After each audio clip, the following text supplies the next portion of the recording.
ನಿಜವಾಗಿ ಹೇಳಬೇಕು ಅಂತಂದ್ರೆ ನೀವು ಯಾಕೆ ಹೋಗ್ತೀರಿ ಅನ್ನೋದಕ್ಕೇನು ಬಹಳ ನಿಮ್ಗೆ ಸಿಗಲ್ಲ. ಆಮೇಲಿನ ಆ ನೆಮ್ಮದಿಗೋಸ್ಕರ ನಾವು ಅದನ್ನ ದಾಟಬೇಕಾದ್ರೆ ಎಲ್ಲಿ ಬಿದ್ದುಬಿಡ್ತೀವೋ, ಎಲ್ಲಿ ಬಂಡೆಗಳನ್ನು ಹತ್ತಬೇಕು. ಈಗ ಅದರಲ್ಲೂ ಈ ಸೀರೆ ಉಟ್ಟು ಆ ಬಂಡೆಗಳನ್ನು ಹತ್ತೋದಿದೆಯಲ್ಲ, ಕರೆಕ್ಟ್, ಅದು ಬಹಳ ಕಷ್ಟ.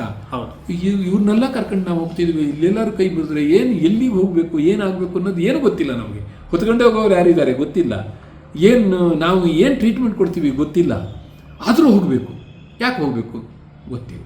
ನಾವು ಪವಿತ್ರವಾದ ನದಿಯ ಅದರ ಹುಟ್ಟು, ಮೂಲ, ಅದರ ಹುಟ್ಟು ಅಂತಂದ್ರೆ ಅದರ ಗರ್ಭನ ಆಳದಲ್ಲಿ ನೋಡ್ತಾ ಇದ್ದೀವಿ ಅನ್ನೋಷ್ಟು ಆನಂದ ಆಯಿತು. ಅಲಕಾನಂದ ವ್ಯಾಲಿ ಮತ್ತು ಭಾಗೀರಥಿ ವ್ಯಾಲಿ ಎರಡರಲ್ಲೂ ಸೇರಿದರೆ 100ಕ್ಕೂ ಹೆಚ್ಚು ಯೋಜನೆಗಳು ಇವತ್ತು. ಹೈಡ್ರೋ ಎಲೆಕ್ಟ್ರಿಕ್ ಯೋಜನೆಗಳು ಮತ್ತು ಈ ನಮ್ಮ ಗಣಿಗಾರಿಕೆ ಯೋಜನೆಗಳು ಇದೆಯಲ್ಲ, 180 ನೋಡಿ ನಿಮಗೆ 180 ಯೋಜನೆಗಳನ್ನ ತರ್ತಾ ಇದ್ವಿ. ಅದರಲ್ಲಿ ಒಂದು ಅತ್ಯಂತ ಕೆಟ್ಟದ್ದು, ಇಡೀ ಅಖಂಡ ಗಂಗೆಯನ್ನು ತುಂಡು ಮಾಡುವಂಥ ಈ ಲೋಹಾರಿನಾಗ್ ಯೋಜನೆ ನೋಡಿ. ಜನಪರವಾದ ಮತ್ತು ಅತ್ಯಗತ್ಯವಾದ ಒಂದಿಷ್ಟು ಅಭಿವೃದ್ಧಿ ಯೋಜನೆಗಳು ಬೇಕೇ ಬೇಕಾ? ಹೌದು. ಇವತ್ತು ನಮ್ಮಂಥ ದೇಶಗಳಲ್ಲಿ ಇವತ್ತು 140 ಕೋಟಿ ಬಾಯಿಗೆ ಅನ್ನ ಹಾಕಬೇಕು, 280 ಕೋಟಿ ಕೈಗಳಿಗೆ ಕೆಲಸ ಕೊಡಬೇಕು ಅಂದಾಗ ಒಂದಿಷ್ಟು ಅಭಿವೃದ್ಧಿ ಬೇಕು. ಅಭಿವೃದ್ಧಿ ಕೆಲಸಗಳು ಯಾವುದು ಬೇಡ ಅಂತ ಹೇಳಲ್ಲ, ಆದರೆ ಮೊದಲೇ ನೀವು ಮಾತಾಡಿದಾಗೆ ಯಾವುದು ಎಲ್ಲಿ ಎಷ್ಟು ಬೇಕು.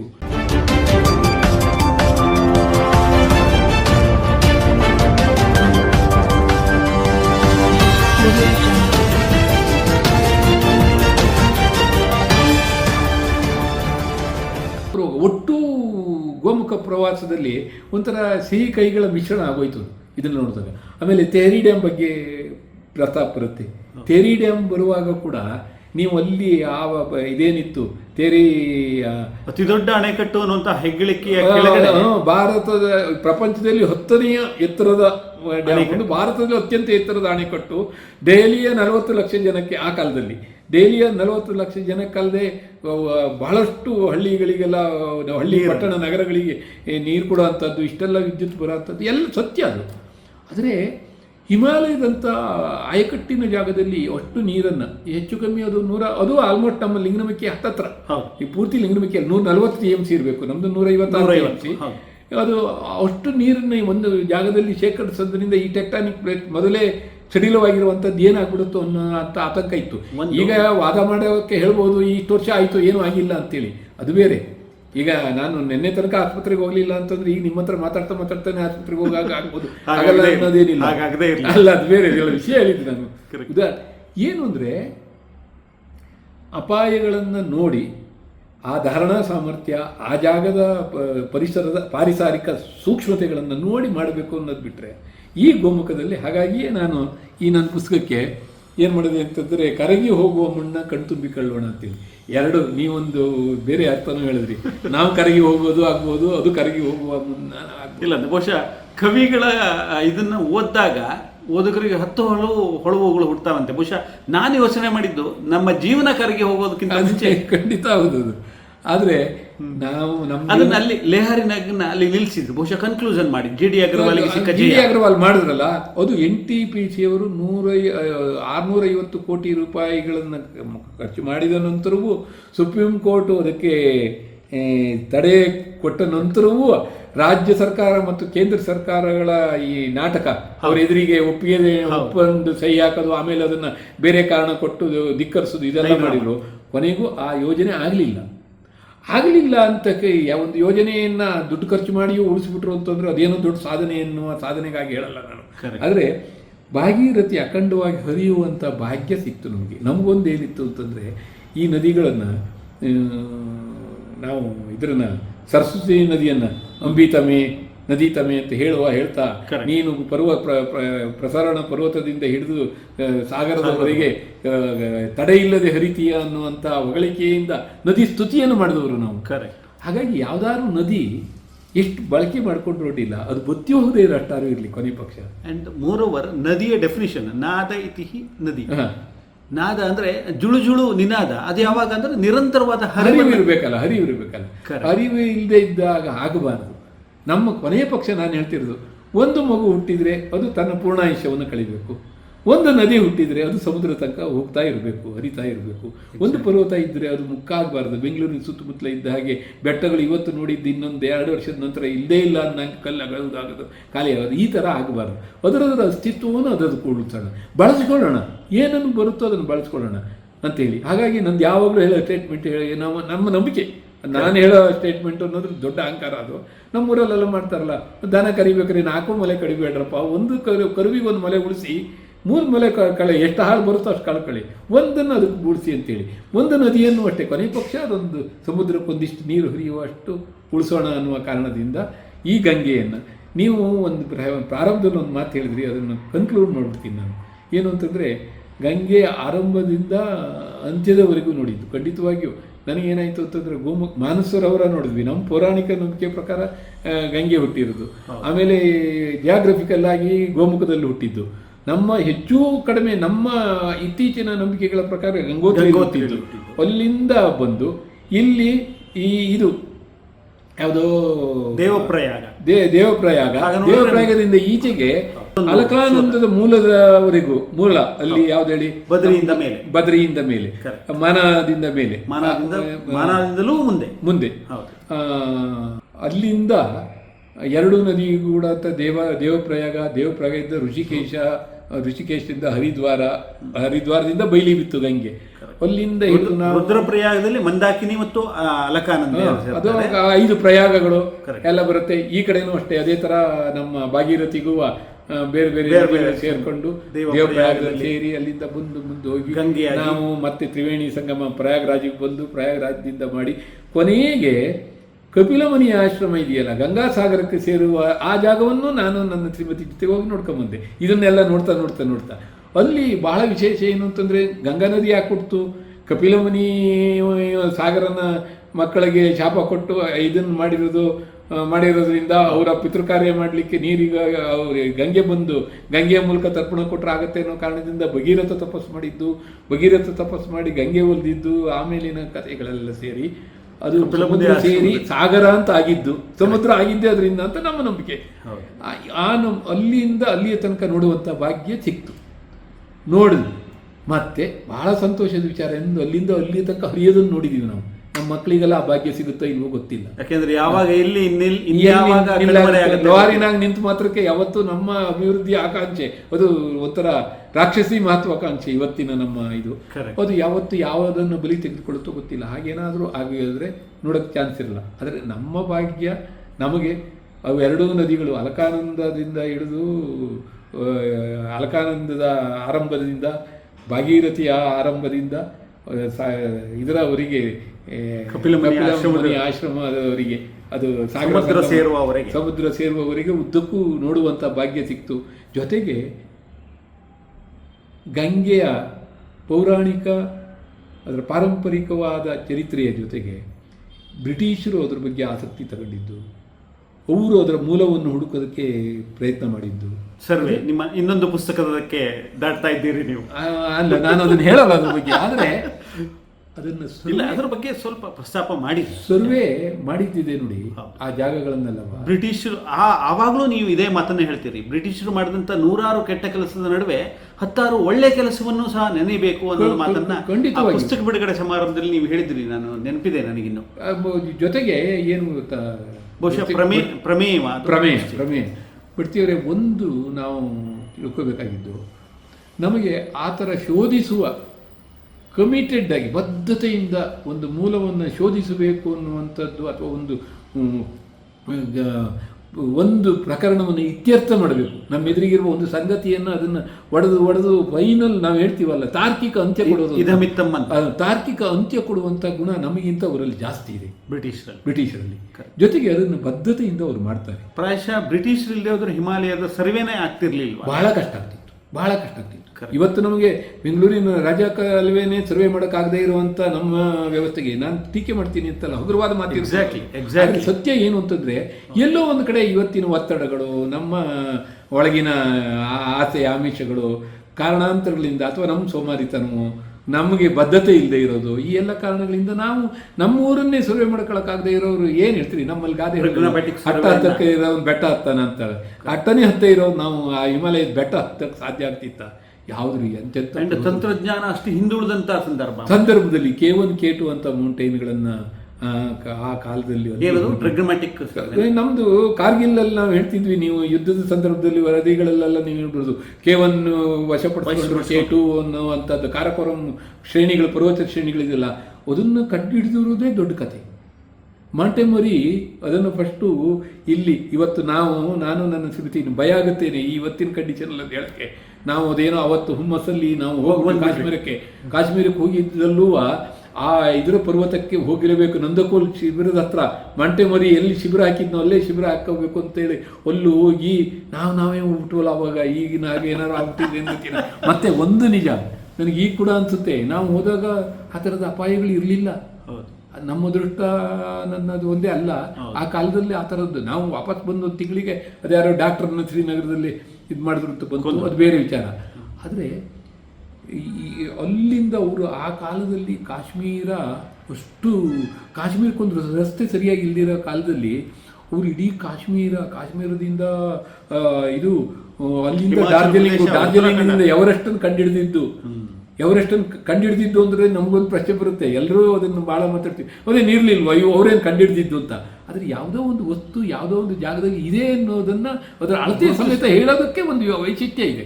ಹಾಗಾಗಿ ನಾನು ಹೇಳೋದು ಅದನ್ನು ಹೇಳಿದ್ದು ಇಡೀ ಹಿಮಾಲಯದ ಅಷ್ಟೊಂದು ಸಾವಿರ ಶಿಖರಗಳನ್ನು ಎತ್ತರವನ್ನು ಅಳೆದು ಇವತ್ತು ನಮ್ಮ ಈ ಹೊಸ ಈ ಡ್ರೋನು ಅಥವಾ ಈ ಉಪಗ್ರಹ ಆಧಾರಿತವಾದ ಮೆಜರ್ಮೆಂಟ್ ಟೆಕ್ನಾಲಜಿ ಏನಿದೆಯೋ ಇದೆಲ್ಲದಕ್ಕೂ ಸಾಟಿ ಆಗುತ್ತಲ್ರಿ ಅವರು ಅವತ್ತು ಮಾಡಿಟ್ಟು ಹೋಗಿರೋದು. ಇದೇ ದೃಷ್ಟಿಯಲ್ಲೇ ಅವರು ಗಂಗೆಯ ಮೂಲವನ್ನು ಹುಡುಕ್ತಾ ಹೋಗಿದ್ದು. ಗಂಗೆ ಮೂಲವನ್ನು ಕೊನೆಗೂ ಅವ್ರು ಏನು ಮಾಡಿದ್ರು ಅಂತಂದರೆ ಗಂಗೋತ್ರಿಗಿಂತ ಆಚೆಗಿದೆ ಅನ್ನೋದನ್ನು ಅವರು ಹೇಳಿದ್ರು. ನಮ್ಗೆ ಎಲ್ಲಿದೆ ಅನ್ನೋದು ನಮಗೂ ಸ್ಪಷ್ಟವಾಗಿ ಇರಲಿಲ್ವಲ್ಲ. ಆಮೇಲೆ ಭಾಳ ಮಜಾ ಇದೆ. ಆದರೆ ಇದು ಹೇಳ್ತಾನೆ, ಆಗ ಆ ಹಿಮಾಲಯದಲ್ಲಿ ಈ ಜನಗಳು ಹಗ್ಗದ ಸೇತುವೆಗಳನ್ನು ಮಾಡಿಕೊಂಡು ದಾಟಿದ್ರಲ್ಲ, ಹಗ್ಗದ ಸೇತುವೆಗಳನ್ನು, ಅದ್ರ ಬಗ್ಗೆ ಬರೀತಾನವನು. ಎಷ್ಟು ಚೆನ್ನಾಗಿ ಅದ್ರ ಬಗ್ಗೆ ಇದಿದೆ ಅಂತಂದರೆ ನಮಗೆ ಆಶ್ಚರ್ಯ ಅನಿಸುತ್ತೆ. ಇವರ ಕಮಿಟ್ಮೆಂಟ್ ಅದೆಷ್ಟು. ನಾವು ಇವತ್ತು ಯಾರಾದರೂ ಒಬ್ಬರು ನಮ್ಮೂರಲ್ಲಿ ಹೊಳೆ ದಾಟಕ್ಕೊಂದು ಸಂಕ ಇದೆ ಅಂತಂದರೆ ನಾನು ಊರಿಗೆ ಹೋದರೆ ಎಲ್ಲಿ ಸಂಕ ಹಾಕ್ತಿದ್ರು ಅಂತ ಆ ಜಾಗವನ್ನು ನೋಡ್ಕೊಂಬರ್ಬೇಕು ಅನ್ನೋದು ಕೂಡ ನನಗಿರಲ್ಲ ಕಣ್ರಿ. ಕರೆಕ್ಟ್. ಅವ್ರಿಗೆ ಅದು ಇತ್ತಲ್ಲ, ಇವರೆಲ್ಲೋ ದಾಟ್ತಾರೆ. ನೀವು ಅವನ ಪಹಾರಿ ವಿಲ್ಸನ್ ಅವನೊಬ್ಬ ದುಷ್ಟ ಬಿಡಿ. ಹಿಮಾಲಯದಲ್ಲಿ ದೇವದಾರು ಮರವನ್ನು ಈಗ ನಾವು ಹೆಂಗೆ ಗಂಗೆಯನ್ನು ತಡಿಬೋದು ಅನ್ನೋದಕ್ಕೆ ಈ ಕಟ್ಲೆ ಉದಾಹರಣೆ ಕೊಟ್ಟುವ, ಅವನು ಒಳ್ಳೆ ಕೆಲಸ ಮಾಡೋಕ್ಕೋಸ್ಕರ ಮಾಡ್ದ.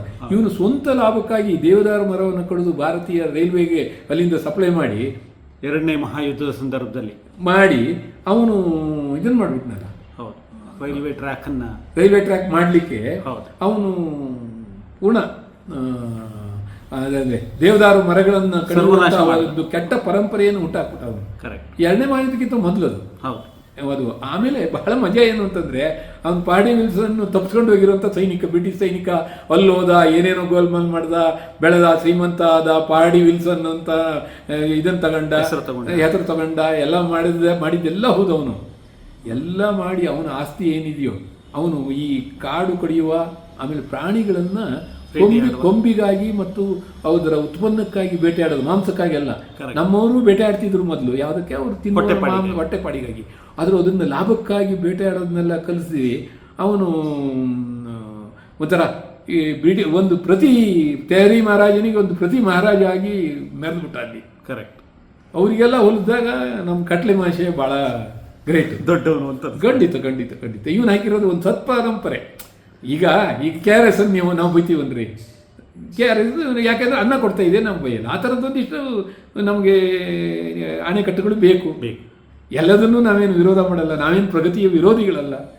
ಯಾವುದು ತೀರ ಪರಿಸರಕ್ಕೆ ಹಾನಿ ಆಗಬಾರ್ದು ಅನ್ನೋದನ್ನು ಹೇಳೋರು. ಸರ್, ಸ್ಟಾರ್ಟಿಂಗ್ನಲ್ಲಿ ಒಂದು ಕನ್ಕ್ಲೂಷನ್ ಮಾಡೋಣ. ಸ್ಟಾರ್ಟಿಂಗ್ನಲ್ಲಿ ಒಂದು ಮಾತನ್ನು ಹೇಳಿದ್ರಿ, ಗಂಗೆಗಿಂತ ದೊಡ್ಡ ಪ್ರವಾಹ ಇದೆ, ಗಂಗೆಗಿಂತ ಉದ್ದದ ನದಿಗಳು ಭಾರತದಲ್ಲಿವೆ.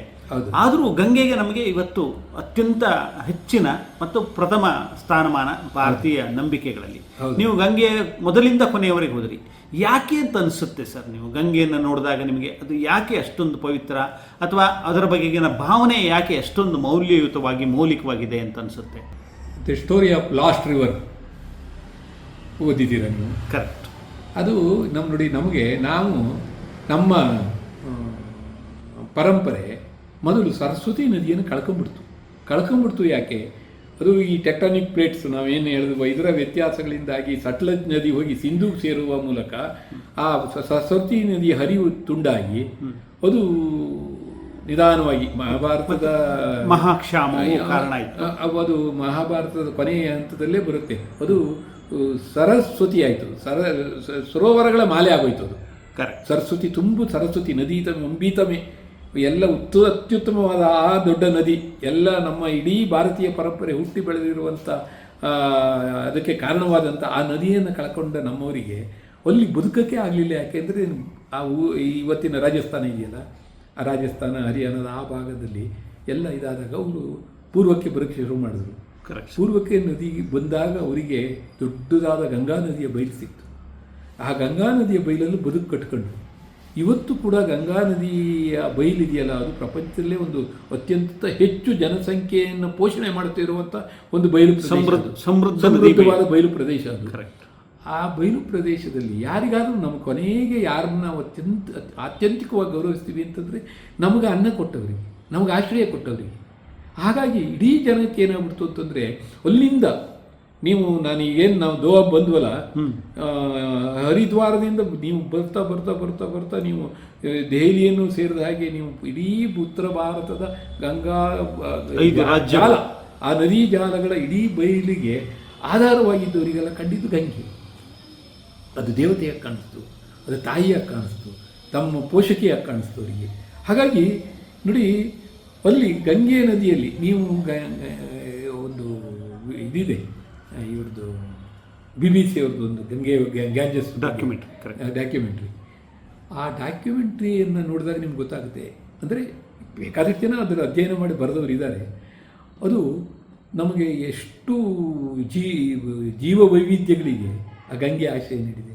ಗಂಗೆಯ ಡಾಲ್ಫಿನ್ಗಳ ಬಗ್ಗೆ ಆಗಿರ್ಬೋದು, ಗಂಗಾ ನದಿಯ ತೀರದಲ್ಲಿರುವಂಥ ಸುಂದರಬನದಲ್ಲಿರುವಂಥ ಹುಲಿಗಳಿರ್ಬೋದು, ಬಿಳಿ ಹುಲಿಗಳಿರ್ಬೋದು, ಈ ಥರ ಪ್ರಾಣಿ ಪಕ್ಷಿ ಜೀವ ವೈವಿಧ್ಯಗಳಿಗೆ ಆಶ್ರಯ, ಸಸ್ಯ ವೈವಿಧ್ಯಗಳಿಗೆ ಆಶ್ರಯ ಕೊಟ್ಟಿರುವಂಥ ಆ ನದಿಯನ್ನು ನಮ್ಮವರು ಪೂರ್ಣ ನಂಬಿದ್ರು.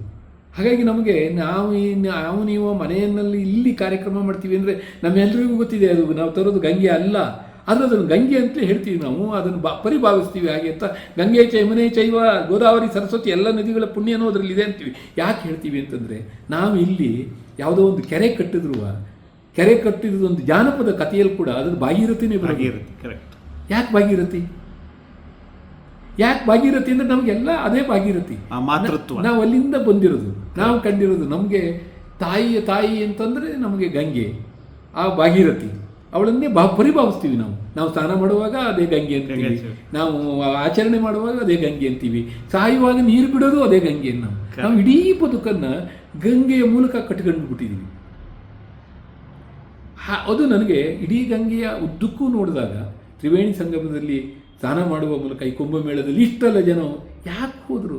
ಈಗ ಅವರು ಪ್ರಚಾರ ಮಾಡಿದ್ರು, ಇವ್ರು ಪ್ರಚಾರ ಮಾಡಿದ್ರು, ಅದು ಪ್ರಚಾರ ಅಪಪ್ರಚಾರ ಎಲ್ಲ ಮರ್ತು ಬಿಡೋಣ. ಆ ಹೆಂಗಸು ನಾನು ಹೇಳಿದ್ನಲ್ಲ, ಆ ಹೆಂಗಸು ತಾಯಿಯನ್ನು ಕರ್ಕೊಂಬಂದು ಮಗಳಿಗೆ ತಾಯಿ ಇದನ್ನು ತೋರಿಸಿಲ್ಲ, ಗೋಮುಖನ.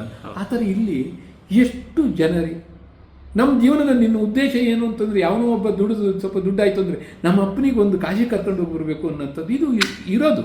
ನಾವು ಅದಕ್ಕೆ ಯಾವುದ್ಯಾವುದೋ ಧೋರಣೆಗಳನ್ನೆಲ್ಲ ಅಟ್ಯಾಚ್ ಮಾಡೋದು ಬೇಕಾಗಿಲ್ಲ. ನಮ್ಮ ನಂಬಿಕೆ ಅದು ಭಾರತೀಯತೆ, ಅದು ಭಾರತೀಯವಾಗಿ ಯೋಚನೆ ಮಾಡ್ತಾರೆ. ಆ ಭಾರತೀಯವಾಗಿ ಯೋಚನೆ ಮಾಡಿರುವಂಥದ್ದು ಯೋಚನೆ ಮಾಡುವುದಕ್ಕೆ ಕಾರಣವೇ ನಮ್ಮ ಗಂಗೆ.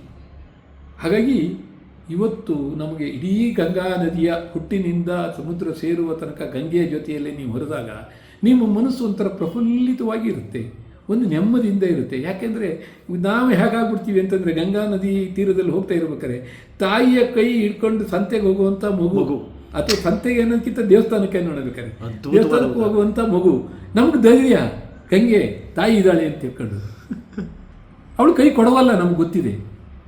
ಹಾಗಾಗಿ ಆ ಭಾವ ಇಡೀ ದೇಶಕ್ಕೆ ಇದೆ, ಅಂದರೆ ಪರಂಪರೆಯನ್ನು ನಂಬುವಂಥ ಎಲ್ಲರಿಗೂ ಇದೆ ಎನ್ನುವಂಥದ್ದು ನನ್ನ ಭಾವನೆ.